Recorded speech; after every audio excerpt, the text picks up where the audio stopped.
On this episode, Scott and I welcome Joe Hall, Head of Security Services at Nile, to discuss network device supply chains and lateral movement. Stay tuned. This is Below the Surface. This is a Security Weekly production for security professionals by security professionals. Please visit securityweekly.com/subscribe to subscribe to all the shows on our network.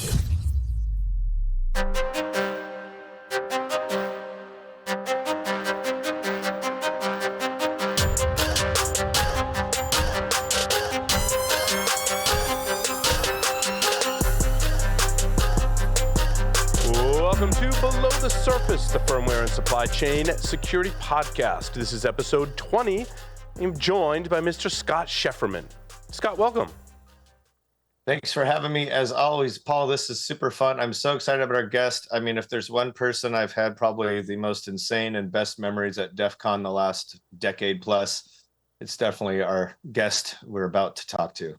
It's awesome. I'm looking forward to it. Just a quick announcement before we dig in. Below the Surface listeners can learn more about Eclypsium by visiting eclypsium.com/go. There you'll find the ultimate guide to supply chain security, an on-demand webinar I presented called Unraveling Digital Supply Chain Threats and Risk, a paper on the relationship between ransomware and the supply chain, and a customer case study with DigitalOcean. If you're interested in seeing our product in action, you can sign up for a demo. All that at eclypsium.com/go. I would now like to introduce Mr. Joe Hall, a cybersecurity expert with over 20 years of experience in network security and risk mitigation. He joins Niles as the head of security services. In his new role, Joe is leading the firewall as a service offering and helping shape the migration and integration services. Prior to joining Nile, Hall held numerous positions, including security engineering at Fortinet, Sophos, Symantec, PGP, Dell, SonicWall, American Express, and Solera Networks. Most recently, Joe was a principal security consultant for Fortinet as the tip of the spear in professional services. Joe, welcome to the show. Hey, great to be on here, guys. Yeah, it's nice to have you. Joe, how did you get your start in information security? I grew up military out of signals intelligence and was around computers at a really young age. So I was very ADHD, as many of us in this industry are, and just started picking up and reading and taking things apart and putting it back together. And usually it worked. If it didn't, I'd figure out why and I'd do it again. What was your first computer? Oh, geez. I had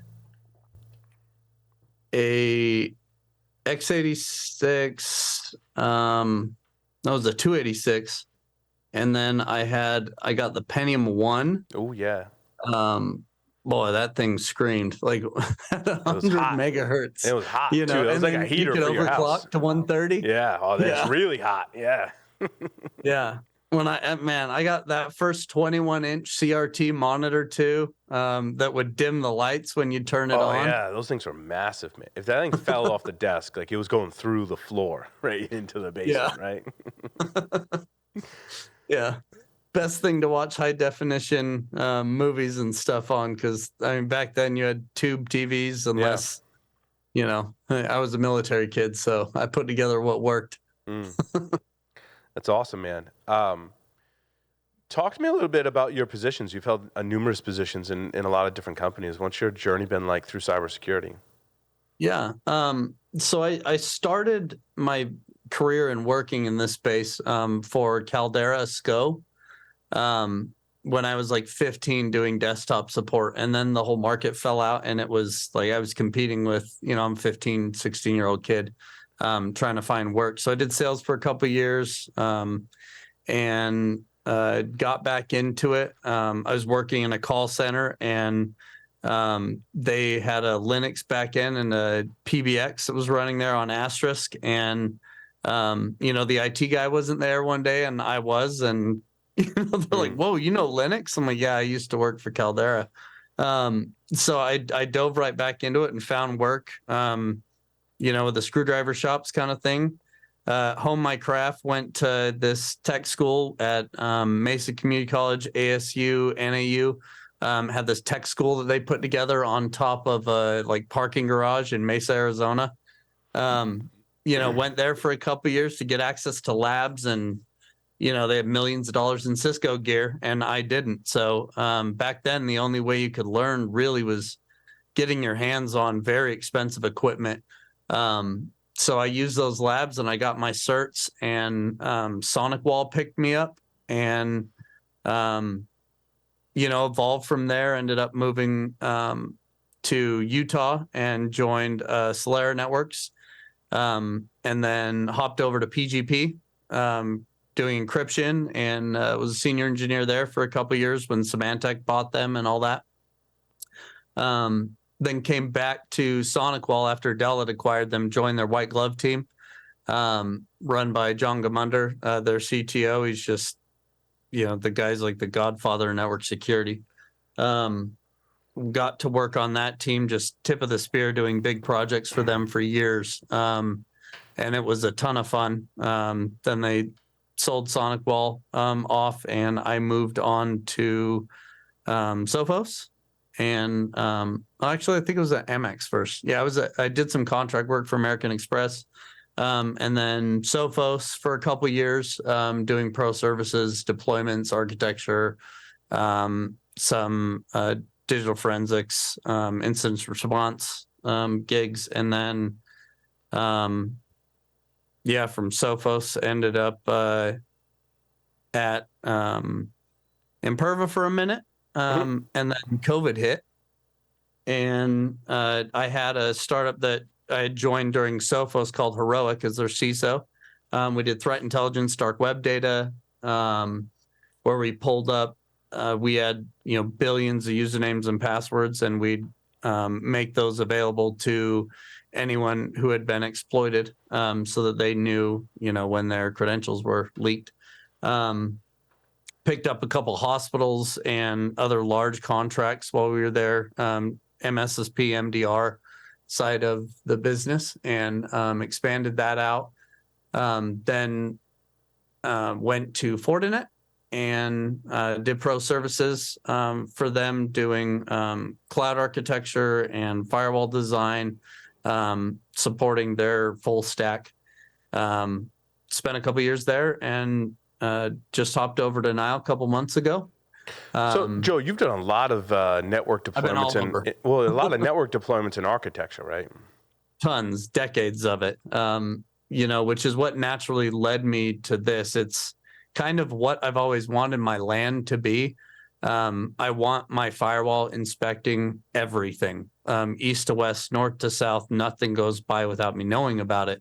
So, the way they architected everything, it's, natively zero trust. When you plug in, you can't talk to any other ports. You can't talk to any other wireless people. You can't even pop a shell on these things. Oh, and you're talking about Nile, right? This was like the culmination the culmination of all your experiences. What you do today at Nile is you've basically got this networking stack that is the way that most of us that have been around networking for a long time would try to achieve this with all their gear, but you've kind of like built that out of the box. Yeah.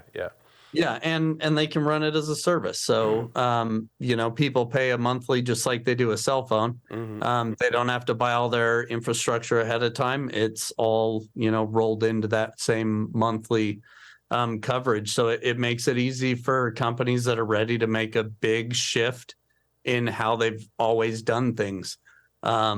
In getting them to where they're, everyone has this. I've never, in my entire career and going on site and being in these hostile environments, I've never met a security or IT team that has felt like they could do it all. They had all the resources they needed. Everyone was trying to make everything work with what they had and build and grow. And everyone has that goal of hitting full zero trust and, inspecting everything, questioning everything.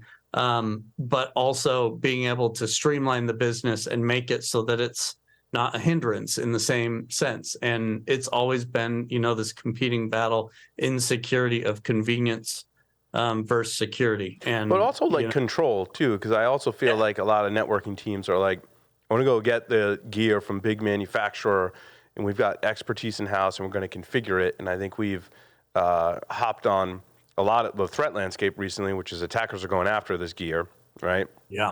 network devices and appliances, and it's really difficult to secure. Like, you've got to do a lot of work, and you're at a disadvantage. I mean, I'm covering things like the web management interface on devices that's being attacked and invulnerable. shouldn't be And I'm like, exposed in the first place. why is that even? I don't understand. Why does it even ship with that? I understand why it does ship with that for certain circumstances, but I like the concept of Nile, because like, if you need a web interface to manage your networking devices, you probably are better off with something like Nile, where it's just managed for you, because you're not going to get it right, and you're going to have a ton of attack surface, and attackers are going after that today. Yeah, I'm not managing my cellular network radios. I don't Right. know, between my telco providers and all the different radios, I'm not managing any of that gear. I'm paying them, and I expect it to be as reliable as electricity.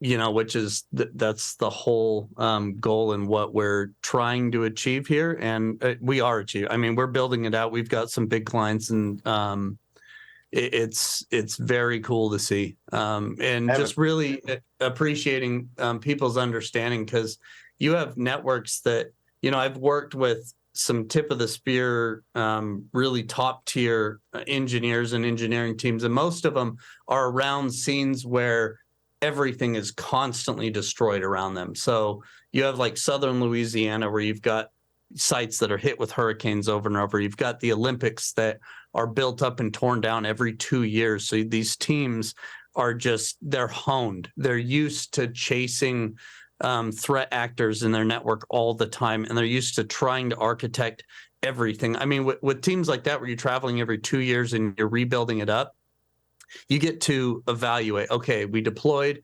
what went right, what went wrong, how can we engineer this better the next time? And it's honestly an honor to work with some of those folks, at times even in a pro services role, where you just get exposed to their way of thinking, and understanding the amount of expertise it takes. Just having a firewall is one thing, but actually integrating and building everything in your wireless and your LAN networks to protect you is dang near impossible. And there's always something that could be done more, or is left, where we know there's a vulnerability, or it's a little exposed, but it just has to be for functionality, and it's the way it was designed and architected, and the whole OSI model, where packets are allowed to traverse through segments of it when maybe they shouldn't be. Like, I don't need to be talking to anyone in the office with my network gear other than maybe a printer. I don't need to talk to the wireless cameras and the thermostat. But, you run into networks where they're under-designed and they're flat. And you can see everything on them, and it's like, oh no, you need to VLAN this out and segment it, and then they do that and they still get hit. Well, okay, you had stuff on your LAN that attacked you outward. Someone brought it in, or it got in, and then they got persistence and they established a connection out, and unfortunately you're only protecting outward in, from your edge. So it's daunting for security and IT teams sometimes to understand the level of complexity through massive switching and wireless architecture, and it's being exploited heavily. The gear itself is not hardened at all. No, it has a ton of I think it's a lack of hardening, and I also think it's a lack of security, like legacy. We suffer from a legacy problem. And if you lift the covers on a lot of this gear that, like, some people have, like myself and many others, right? It's like, ooh, that's kind of ugly, right? Yeah. And I think a lot of that is just legacy, right? Because what I'm finding is really old, or most commonly, really old software running on them. Yeah. And this is becoming more and more of a problem. Yeah, you have hardware. I mean, we took over some big hospitals during COVID that were getting hit, and they had massive technical debt. I mean, you're talking 20, 25 years of network gear in some instances in architecture, and you're going and evaluating this, and you're like, how many CVEs are we vulnerable? I don't know, 5,000, 10,000? Like, it's unquantifiable. We're not going to chop it down without. This hardware is only supposed to be there for 3 to 5 years. Even, no one ever got fired for buying a Cisco, right? That's Right. the phrase and mantra that as I got my Cisco certs and evolved through network security, that was what you heard, and props to them. They have gear that is somehow still running with silicon in it that's 20, 25 years old, and they've had like Aeronet certificates like expire after a decade because like we never thought people would be using this for that long. Because the hardware still runs. I mean, yeah, and it's I'm on a network right now where I know the hardware still runs, and it hasn't been updated in a really long time. And but it runs. Knock on wood. Joe, and all the firewalls take care of it. Go ahead, Scott. I have two questions for you, Joe. So one, on that Pelican, I don't see an Eclipsium sticker, so we need to fix that if there's not one. So let me know if there is. And two, you mentioned like with Nile that you have a lot of customers that if they're thinking about like, let's re-architect this whole thing and do it right, and they want, it's a fresh start. Do you find that a lot of those kind of customers are ones that have kind of just been through the ringer through like a major incident, and they've realized that fixing the existing architecture is kind of almost a bridge to it's actually lower cost, easier and faster to start new? Like how does a company like approach that problem, say we're willing to disrupt everything that exists as status quo to get to a better, because in my experience doing DFIR, and actually you helped me a lot when you're at Heroic doing threat intelligence, so thank you, but like in DFIR, almost all of your spend and your big like major changes to architecture and approach and initiatives happen like post breach after you just kind of went through the ringer. Yeah, I mean, you like I lean to with those teams that are constantly having their network destroyed, either by natural disasters or the whole production moves every 2 years. You get to realize what matters and what's actually effective. With these larger orgs as they build out, they'll be able to say, okay, we have this new office build out, this new floor, this will be our trial run. So we'll set up all your gear and we'll run through it and we'll make it shine. We've had other major universities that have picked us up. University of Denver recently, we just did a big press thing about it. A lot of that stuff we will be rip out and replace, or we'll build parallel next to it and we're ready to cut over. Here we go. It all depends on their appetite and their risk. If they're sitting on 25-year-old hardware and it's like, oof, we gotta upgrade this now. Like we've been vulnerable for a long time and now we can't get cyber risk insurance because our hardware is way too old and we've known it for a long time, but we have to move to it. All right, what are the challenges in that? Right now, capital's expensive, right? You're trying to finance assets. Building out a new network in a major corporation is tens of millions, if not hundreds of millions of dollars. I mean, I've built data centers that are $250, $300 million data centers, and just like the amount of money that can be vaporized in buying things that aren't going to serve you down the road. Just redoing what you've always done because it's what you know. And it's a big ask to teach everyone. If you're in an architecture where you're a line by line architecture and everything's interface based, and you're like, let's switch over to zone architecture, or let's switch over to let's micro segment now the whole network. It's a big lift, and it goes all the way down to layer 2 usually. So you've got a lot of interdependencies. So as you're re-architecting this stuff and people are trying to get towards a zero trust model, they're realizing quickly what a big lift it is for them to get there because their legacy architecture and their hardware is holding them back. And Joe, colleges and universities are a great example. In fact, my experience with a big network upgrade was when I worked for a university. And you're right, there are segments that are hostile, and it's not just. I think it's somewhat of a misnomer that the college kids are the threat actors, right? It could be, and sometimes that does happen. Target. Their intellectual property, right?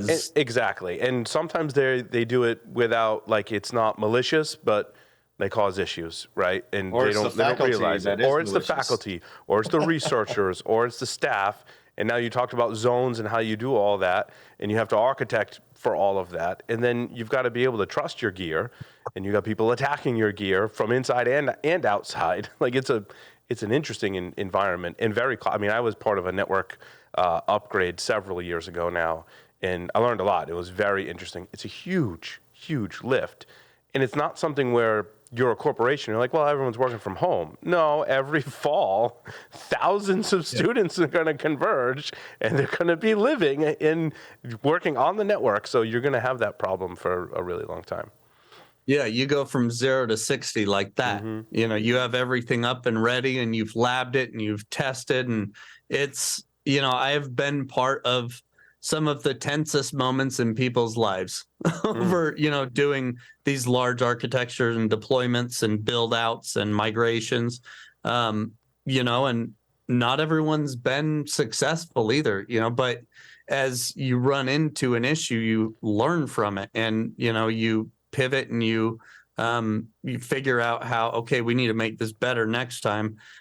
We need to plan XYZ ahead of time to make sure, you know, that we do things right. And it's unfortunately, you know, you can study as much as you want, but there's no substitution for experience. And, you know, you can really tell. The thing I like, Scott, you know, him and I have been hanging around DEF CON and Black Hat and these conferences for years. The one thing you really recognize with a bunch of these other security engineers and old network engineers and stuff, like it's a small world, and a lot of us have been in the trenches together. And, you know, we've had to deal with incident response where you have not just a criminal organization, but you have governments attacking a private entity.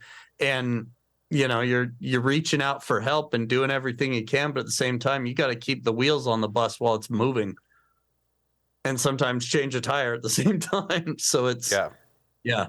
But, you know, that makes defending the supply chain even harder, right? Because you've got all this gear. The university environment is now stuck in my head because it's bringing me back. You've got all this gear, and when it's not, you know, school time, the maintenance on that is super hard because everyone's using it all the time. You've got to be able to trust your gear. But part of that is also implementing fixes and pushing those out, which is super hard. So, like, how do you validate that what you're running is good? And then how do you do the updates, you know, on the fly and keep that stuff updated? Because the advice is always, oh, you need to update your firmware. Well, yeah, it's great. We can say that, and we can sit in our pulpits and say everyone should update their firmware. But when you've got 20,000 students all using your wireless gear and your network gear, like that's hard. Yeah. Or you're a credit card processor and you're doing trillions of dollars of transactions, and you've got to, you know, run a firmware update on something. Like, you have to have planned redundancy, and traffic has to shift and move seamlessly without causing interruptions. Cause, you know, seconds are, you're burning money at, you know, an almost unquantifiable rate. It's just, you have to plan for downtime. You have to plan for upgrades, and it has to be part of your, not just security culture, but your business culture, and understanding, hey, this is how we keep everything working right. This is, you know, how we keep it reliable. You have to plan for those moments to breathe or to upgrade or migrate things. And there's a ton of systems that have interdependencies. You know, if you've got to upgrade your Active Directory, everything touches that. And your SSO that's, you know, say you've got a nice network that challenges you in multiple ways, just full zero trust, right, all over the place, and your authentication's constantly challenged, and you've got MFA and everything else going on. If you're upgrading one of these systems that has hooks into everything and APIs and calls, and it goes down, it causes weird things to happen in the rest of your network. You know, you have to plan for it, and plan to be one of the biggest things during COVID with these hospitals. We plan and trial run to go down on paper. Hospitals are great at that. A lot of them will train and be ready for when bad things happen, like all the power goes out in the hospital. What do we do? You know, we lose water, we lose data, we lose comms, you know. How do we, you know, keep everything working when when everything's not. Oh, Joe, I have a yeah, question for you. good times. So, yeah, horrible time, right? Yeah, so you have a lot of experience on the networking side, and I think for old folks like Paul and I that go back as well, that's kind of where we got our start in hacking in the '90s. Everything was pretty much networking hacking at the time. Yeah. I feel like we've gone full circle, but now like the playground is massive. Like and the number of vulnerabilities, and not just any vulnerabilities, but like completely insane RCE vulnerabilities on externally facing devices, load balancers, firewalls, VPNs. Like I feel like it's just through the roof. And we know that if you read the news, all the criminal nation states alike are hitting these. But am I crazy? And what's your observation when it comes to like the velocity or the sheer volume of these RCEs that are coming out? Like, why are we seeing so many? Is it the research side of things? Is it the fuzzing skills that people have and tooling? Like what? It's untenable. So It's a why is culmination it of, this way? So I asked why, so that then we can figure out, okay, how do we fix it? yeah. Yeah, I think this is a culmination of, a couple decades of the collective human intelligence being at the fingertips of everyone, and not just, like guys like us that have been in the basement doing it and, been at it at our craft for decades. They get to come into this where everything's well documented and it's in an easy tutorial or a video or, a guide where you have indicators of compromise for, you know, millions of different attacks and threats. And at a time when we were coming up with this stuff, we had to figure it out, or you read about it in a book or found an IRC group that somebody had, was chatting about it, and you gradually piece things together. Yes, it was easier back then in the sense of you could find more things, but finding documentation of it or a way and how to do it or understand it or get you started was, I think the barrier to entry has gone way lower for somebody's ability to just wreak havoc and do things for more than educational purposes.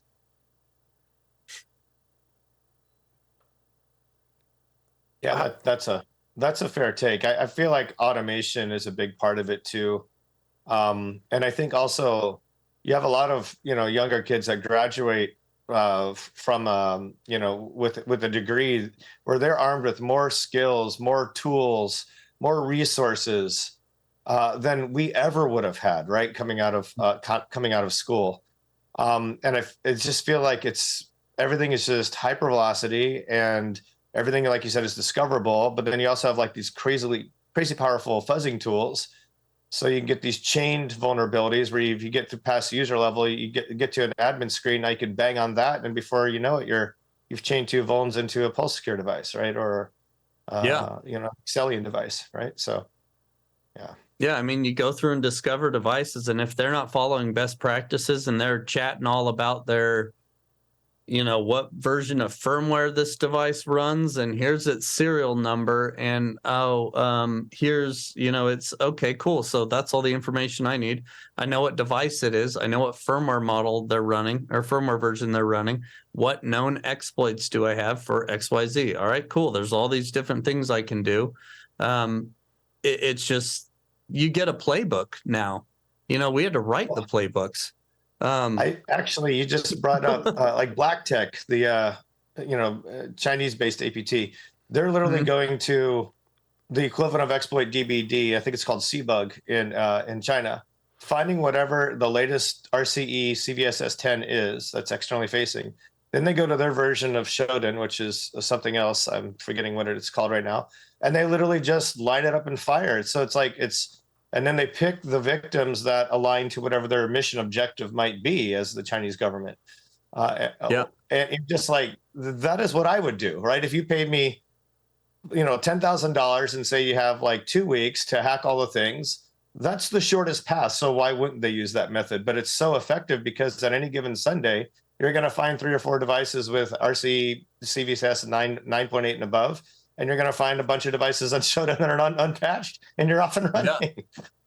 Yeah, it's the field is ready to harvest. I mean, there's so much you could do, and there's so many organizations that have not kept up. And if you're going to lose the race like bad, and it sucks because these are victims and they're getting exploited by criminal organizations. They're not always this 15-year-old kid in the basement that's hacked into you. Sometimes it's a grown man in a uniform, and they're going to rip your org apart and hold you for ransom, and you're going to pay it because what else are you going to do? Like it's terrible. And in dealing with the victims too, it's become to the point where you can not even know how to hack, and you can pay for affiliates to go and do the work for you.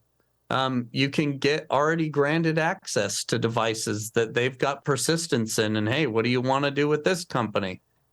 Pay us the fee and you're in. Joe, here's a account. We'll make one for you. I just want to pivot. I want to pivot slightly, and I wanted to pick your brain about a couple of things that I've been noodling around myself, and my experience with, let's go with network gear, right?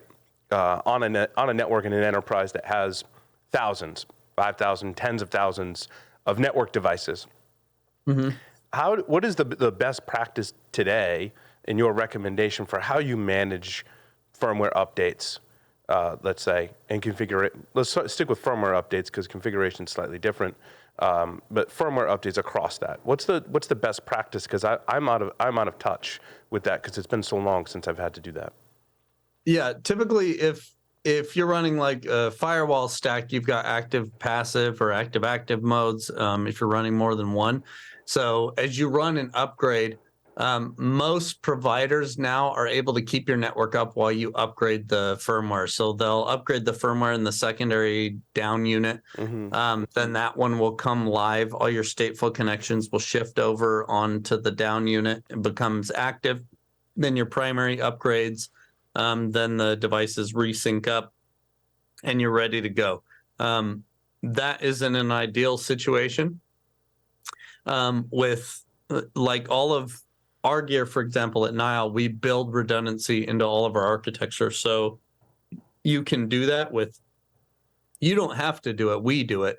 Our managed NOC and SOC teams will go through and upgrade that. So there's not a disruption to the network because everything is built all the way down to the endpoint for redundancy. A lot of orgs aren't built like that. So you have to plan to have segments down. So it depends on the environment and it depends on the firmware update. So typically it was every month at least get a firmware update, and then you had a 3 to 4 month rolling lab time on some like big financial organizations like to run with firmware and test it for a while before upgrading. So if it's a general release or something like that, you try and run it in a lab and figure out if it works well in your environment before you deploy. Some people unfortunately have to run in production and they just got to hold their breath and hope the firmware works. Right. Is it manual tooling? Is it third-party tooling? Is it tooling from the vendor or some combination that they're using to manage this process? So there's various management tools for this that some of the firewall companies have them built into their stacks. Like you've got Sophos Central, you've got Panorama for Palo Alto, you got FortiManager for Fortinet. Those will keep an eye on your firmware version. It'll tell you, hey, it's out of date. It'll give you annoying pop-ups every time you log into the thing. Hey, you got to update your firmware. If it's a CVE that's high and it's, in the 9s or 10s on their scale, you'd better upgrade as quick as you can. Some of those are some that, that my previous employer, their devices got attacked, and they had, SSL vulnerabilities that were getting exploited that became known. And when your firewalls represent like half the world's firewalls or something like that, it's a giant attack surface. And if things aren't up to date and there's a big vulnerability that comes out and you're not keeping up, you're going to get exploited, and your company will end up on a list of a site that has this known vulnerability. That list exists. There are hundreds of thousands of devices that got exploited and that are vulnerable. And it's like, if you update the firmware, it won't happen. Or if, best practices were followed and the attack surface was limited. So like enabling administrative access to any kind of a shell on the web interface, you are asking for it. It just, there's so many attacks that can hit a user input interface. So something that you're logging into, even like a blog with a comment field on it, those are constantly exploited, and not even manually. Bots will crawl your site and do this constantly, and it'll try tautology attacks and SQL injection attacks and various exploits just on your web interface. And if you're not running that web interface through like a CDN and a distributed denial of service network that can handle a load of a externally web-facing attack that could saturate your whole pipe, how do you defend against? Like, don't make yourself a target. Don't leave that there. If you're managing your device remotely, at the least use VPNs into it and keep your VPN software up to date, and keep the encryption levels in your authentication strict and following standards. I still log into networks every day that have, they're running MD5 or like SHA-1 or, just really low level IPsec tunnels. I'm like, guys, this is all broken. Like, we got to upgrade this. Oh, the other side of the tunnel has a super old firewall, so it can't. Or, you run into networks running, old protocols that were exploited 25 years ago, and it's still in like some healthcare software that has no business running this, but it was ported over from Serial, back in the day, and the code's never been updated. So you have this monolith standing on stilts because of old supply chain code that's, people don't even realize they're running until it becomes an issue. A huge problem. Right. Yeah, We see and that. Joe, this is compounded by the other issue that I'm observing still to this day, is that the level of visibility that we have into network devices and appliances is still pretty low.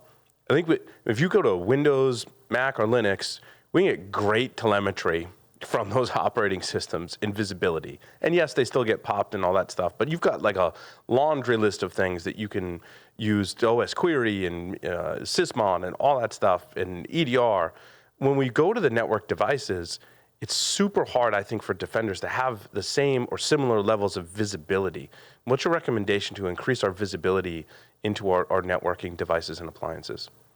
Yeah, so, the evolution of that came initially just logs, collecting SNMP monitoring and syslogs off of network gear, right? That was how you kept an eye on things. So, but then supply chain got popped with one of the biggest SNMP vendors. So now everyone's like, well, what do we do to monitor our network now?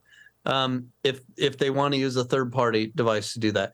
Then you've got logs that started, from syslogs and moved into SIM.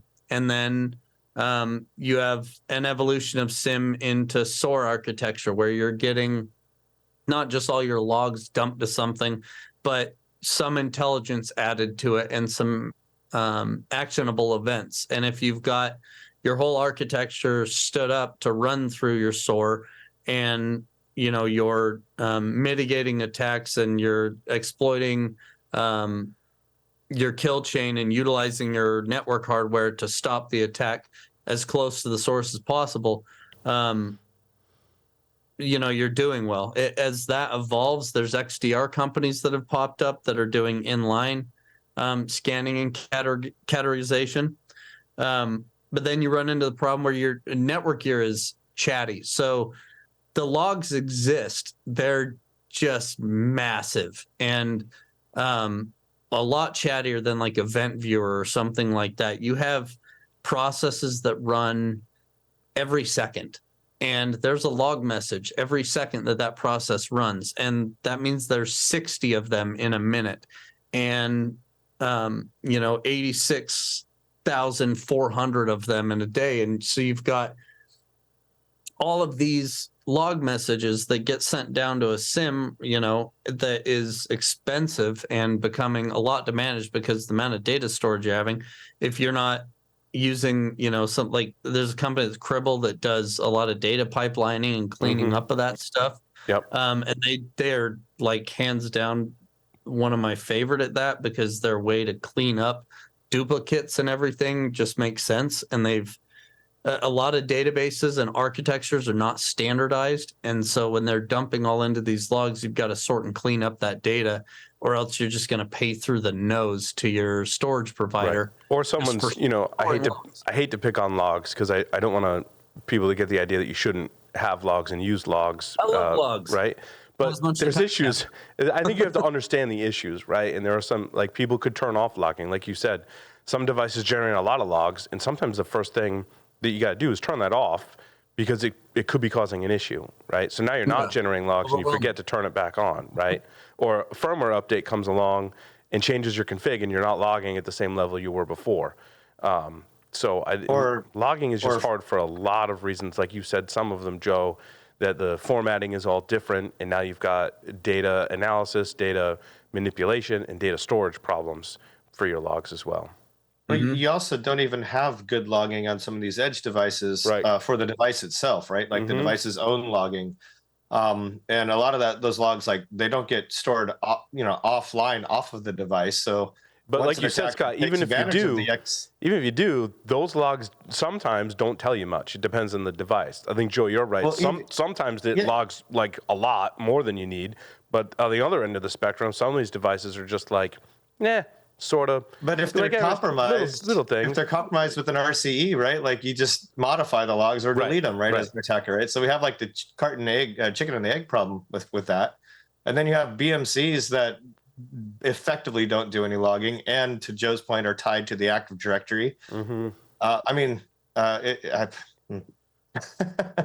Yeah. Here we are, employed. Yeah, well, it's true. It's endless problems to solve.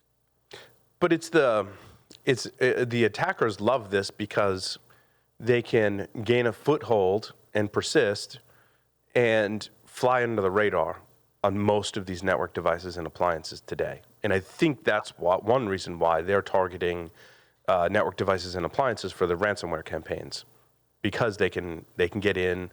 The firmware updates aren't always applied, and the telemetry and visibility we have on most of this stuff is not there. No, or it takes a very highly skilled engineer to go through there and it, like, something's not right in these logs, and understand that something's not right, and to be able to pull up a packet capture and really dive down and analyze it. I can't even count how many times I've gotten on the phone or gotten in to help somebody where a packet capture is the only thing I was able to figure out, because I have to get down into the raw stream of this thing to figure it out. One of your researchers, some of the craziest stuff he's found, they're like, "What did you use to find this?" And he's like, "I use grep." Like, the most like boss statement. Vlad, he's you guys have a great guy there. Yeah, we had Vlad on the show a few episodes ago, I should say. Yeah, he's a good dude, and it's like, where are you not looking? What stones are you not turning? Have you logged into when's the last time you logged into your security camera? Did you change your default password on it? Like, I had a deployment where we had discovered thousands of these cameras that they had been deployed all around a city, and they didn't change the default username and password on them. So they got exploited and ended up on Shodan. And then they got those were those Sony HD cameras that there was a firmware exploit for them that they were able to load and make part of a botnet. So not just a regular botnet where you're sending SYN packets at somebody, but you're sending a full 1080p video feed from 3,000 cameras and just saturating all of your bandwidth with nonsense. Best practices go a long way. I will say that. And having enough staff and people with know-how and experience will get you part of the way. But at the end of the day, there's still, I miss things. Every engineer I've ever met things sometimes, or you get comfortable, or you think, oh yeah, I'm going to shut that log off, like you said, because it's bugging me for something, and forget to turn it back on. Yeah. And then 6 months down the road, it bites you. Yeah. Yes, because then there's an incident and you don't have the data that you need, unless you're doing full packet captures. But again, that is something that someone can turn on and off, and you might not always have. If you have the packet captures, you can go back. Joe, I want to harp on something you mentioned, which is default passwords, because I think that is a symptom, not necessarily the problem. And there was a story I covered last week or the previous week about, I think CISA issued a report or an advisory, and it was threat actors going after OT gear. And one of the recommendations was to change the default password. And I'm like, if we're still hinging our ICS security of whatever other industry has this problem, because we all could and probably do, that something's wrong. That the default password is not necessarily the problem here. How we end up with that and why we haven't remediated it and why we've allowed this to still be a problem and a pathway for an attacker is just staggering. And if we're here, then we're all screwed, as long as we're still in 2023 talking about how default passwords led to something being compromised. Yeah. Why does that device need a shell? Why does it need a web interface? Can't this just connect to the Wi-Fi and call out to a cloud instance and deploy its own firmware updates and everything else? I mean, it's 2023 and we've got readily available bandwidth everywhere, and everyone's got a cell phone with the collective human intelligence on it and the ability to use, I hate to say scan a QR code, but scan a QR code to anything's better. There's a device. So many ways that you can not have this problem, right? Solve this problem before it becomes a problem. Like you said, you enable the service. It's not on by default. You set the password. You use a QR code. It calls out. There's some provisioning, right, that uses keys and something that is difficult to attack to provision these devices where we're not having to log in through some protocol and it has a default password. Yeah, we don't need that anymore. I think everything's evolved now, and its development standards have to step up and be unfortunately, the default in what's allowed. And that takes skill and experience and enforcement. So if let me it's ask a you a question, suggestion. So Joe, if you were king for a day, right? And you could snap your fingers and make one change, and you're omnipotent, right? You could do anything you want to change this industry and solve this security problem we're always talking about the last 30 years. What is the one thing that you would change if you could?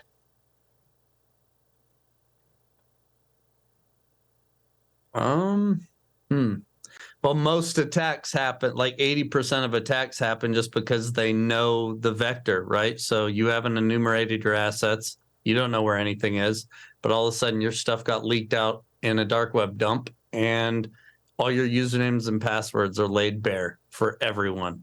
And you don't have MFA turned on because it's been inconvenient and bothered people, or, it's been difficult or whatever. And you get exploited. I mean, how many organizations still get hit because they're still using passwords or default passwords or not changing them? And there's no challenge to the access. There's no verification of who they are or anything like that. It's just like doing the very basics. I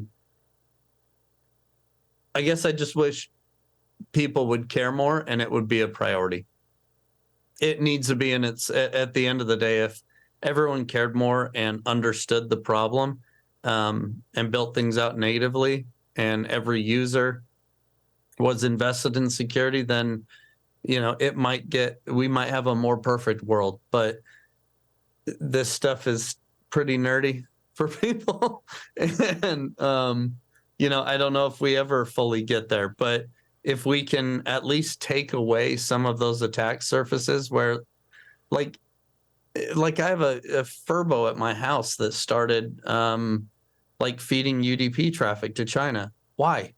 What? Whose server is that going to? And you contact support, and they're like, they don't know what to do. Open up a ticket with them or ask, for help, or like the organization probably doesn't even know what's happening. And it's like, hey, can we get some assistance here? Someone to take this seriously, or it might be intentional. I have no idea. But all I know is when I see my device screaming out to a foreign country with a lot of data, why is it doing that? And this thing is a camera for my dog to throw treats to it. What's inside of this thing? Why is it there? And why is there even the ability to get something into it? If it was malicious, why was the attack surface available in the first place? I would remove attack surfaces and make people take everything a little bit more seriously when they're building products, when they're buying products. I think the idea of having some certifications on products is cool, in being able to see, hey, this, passed the bare minimum of, security architecture. You can plug this into your network and you're not going to find it on Shodan. You won't find this camera on Shodan. That would be enough of a sticker for me to buy a security camera product, to know that it's not going to be exploited. Other cameras I buy because I know they're going to be exploited, and they make great product demos. It just, yeah. I don't know. What would you do? I love your take.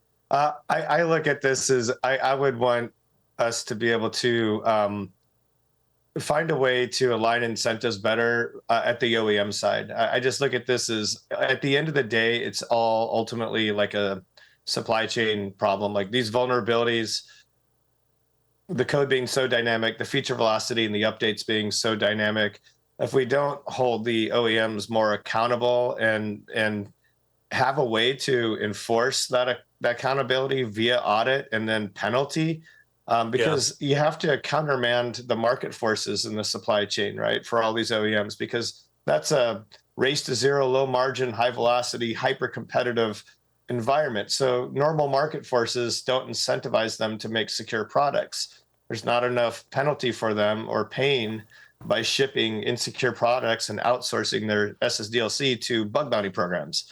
Right. Yep. And I feel like we could just fix that at a macro level. Again, if I was, had a magic wand, that's kind of, I think, the approach I would take, is to get governments to universally hold their respective OEMs that are residing in those countries accountable for shipping securely designed and securely configured devices, just like we do with automobiles. Yeah. I mean, they don't want to have their stuff hacked, but it honestly, I don't think executives are as afraid of hackers as there are lawyers. And when there's meaningful legislation in place that people can understand, look, this is the bare minimum you have to do. Like, your car cannot kill everyone inside of it every time it crashes. That's a problem, and you're going to get recalled, and probably class action suits and everything else on top of it. But so they're motivated to build a product that has to meet at least a bare minimum of standards. I think that we've got to start somewhere and be like, all right, this is the line in the sand where, we have to do at least this, because this is unmanageable. It's getting to a scale where our critical infrastructure is severely vulnerable because we've just been kicking the rock down the road for a long time, and security engineers and practitioners and everybody have been, screaming to their blue in the face and trying to make it work. And it's not necessarily that they're failing. It's just that we need, shields up, all hands on deck. Like, we need everybody's help, and for everyone to understand, hey, like, we can get there. Like, we just all got to work together to do it. It's a great closing statement, Joe. Thank you so much for appearing on Below the Surface. It was awesome chatting with you today. Scott, thank you. And that will conclude this edition of Below the Surface. Thanks everyone for listening and watching. See you next time. Take care.